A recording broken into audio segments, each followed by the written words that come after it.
Journalist విశ్వ గారు అందించినటువంటి కథనం చరిత్ర పట్ల ఆసక్తి లేదు ప్రియాంక వాద్రా అనేది శీర్షిక. నాన్నమ్మ పోలికతో కూడిన ముక్కుతో రాజ్యసభలో నిలబడి మీకు చరిత్రపై ఆసక్తి లేదు అని ప్రకటించినప్పుడు మేము ఆశ్చర్యపోనవసరం లేదు. ఎందుకంటే చీకటి గదిలో నివసించే వారికి సూర్యరశ్మి పట్ల ఆసక్తి ఉండదు కదా. ఈ దేశాన్ని చరిత్ర పుటల్లో పదే పదే తాకట్టు పెట్టినటువంటి కుటుంబం, ఉగ్రవాదుల పట్ల సానుభూతి, హిందూ చిహ్నాలను అవమానించినటువంటి పార్టీ వారసత్వం, వాళ్ళు చరిత్రను ఎందుకు తవ్వాలి? వారికి అదో పీడకల. ఈ దేశం ఎమర్జెన్సీ అనే చీకటి అధ్యాయాన్ని మర్చిపోవాలా? అవినీతి ఉగ్రవాదంతో దేశాన్ని 10 ఏళ్లు పీల్చి పిప్పి చేసిన మన్మోహన్ సింగ్ పాలనను విస్మరించాలా? రాజీవ్ గాంధీ హయాంలో జరిగిన సిక్కుల ఓచకోతను తుడిచిపెట్టేయాలా? ఇలా చెప్పుకుంటూ పోతే ఇది అనంతమైన కథ అవుతుంది. కాబట్టి అసలు విషయానికి వద్దాం. ప్రియాంక వాద్రా గారు, మీకు చరిత్రపై కొంచెమైనా ఆసక్తి ఉండి ఉంటే, పహల్గాంలో తమ మతం గురించి అడిగిన తరువాత కాల్చి చంపబడిన 25 మంది కేవలం బాధితులు మాత్రమే కాదని మీకు తెలిసి ఉండేది. వారు హిందువులు, శతాబ్దాలుగా దోపిడీకి గురవుతున్న హిందువులు, వారి సింధూరం, జంధ్యం, తిలకం మతాన్ని చూసిన తరువాత బలి అయినటువంటి అమాయకులు. ఆపరేషన్ సింధూర్ కేవలం ప్రతీకారం కాదు, అది మీ పిరికి పూర్వీకులు అధికారం కోసం అణచివేసిన ఆ గుర్తింపును తిరిగి స్థాపించటం. నెహ్రూ, ఇందిరా చరిత్రలోకి వెళ్లాల్సిన అవసరం లేదు అని మీరు చెప్పారు.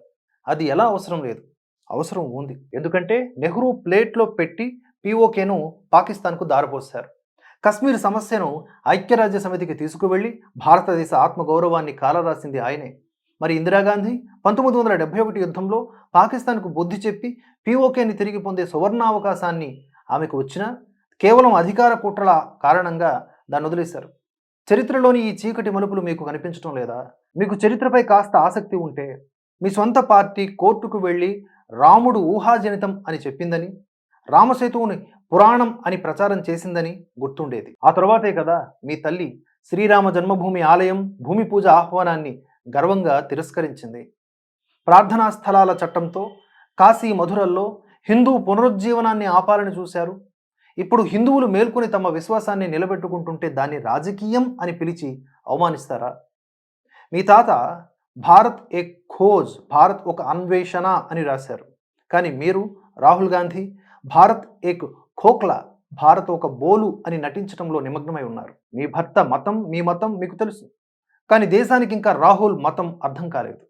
ఒక్కోసారి శివభక్తుడు, ఒక్కోసారి మసీదులో సాష్టాంగ నమస్కారం, ఇంకోసారి జంధిందారి బ్రాహ్మణుడు, మరోసారి చర్చిలో శిలువ ముందు మోకరిల్లుతాడు. ఇది కపటత్వమా, భ్రమ? మీకు బాగా తెలుసు. జయరాం రమేష్, ప్రమోద్ తివారీ వంటి సలహాదారులు మీకు వామపక్ష లిపిని కంఠస్థం చేయించారు. కానీ మీరు ఎప్పుడైనా డిస్కవరీ ఆఫ్ ఇండియా చదివారా? మీరు రామాయణం, మహాభారతం, ఉపనిషత్తులు లేదా శివపురాణం ఒక్క పేజీ అయినా తిప్పారా? మీరు రాజకీయాలు నడపాలి అనుకుంటే భారతదేశాన్ని తెలుసుకోండి. లేకపోతే ప్రజల చైతన్యం అధికారం కంటే శక్తివంతమైనది. గులాం నబీ ఆజాద్ వంటి అనుభవజ్ఞులు పార్టీని వీడటం దురదృష్టకరం. మిగిలిన శశి థరూర్, మనీష్ తివారీ, ఆనంద్ శర్మ వంటి వారిని మీ తల్లి, సోదరుడు పక్కన పెడుతూ ఉన్నారు. మీరు ఎవరితో ఉన్నారు?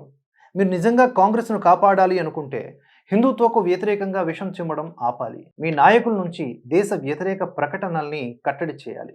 గొగోయ్ వంటి పాకిస్తాన్ ఏజెంట్లను పార్టీ నుంచి తరిమివేయండి. అతనిపై ఆరోపణలు చాలా తీవ్రమైనవి. అన్నిటికంటే ముఖ్యంగా చరిత్రపై ఆసక్తి లేకపోవడం అనే ఆ మూర్ఖత్వాన్ని మళ్ళీ మళ్ళీ చెప్పకండి. చరిత్ర తెలియకపోవడం అజ్ఞానం, దాన్ని అహంకారంతో పట్టించుకోకపోవడం పతనం. ఈ రెండు మిమ్మల్ని పాతాళానికి తోస్తాయి. ఈ దేశం ఇప్పుడు మేల్కొంది. దేశంతో కలవని వారు చరిత్ర పుటల్లో కూడా నిలబడలేరు.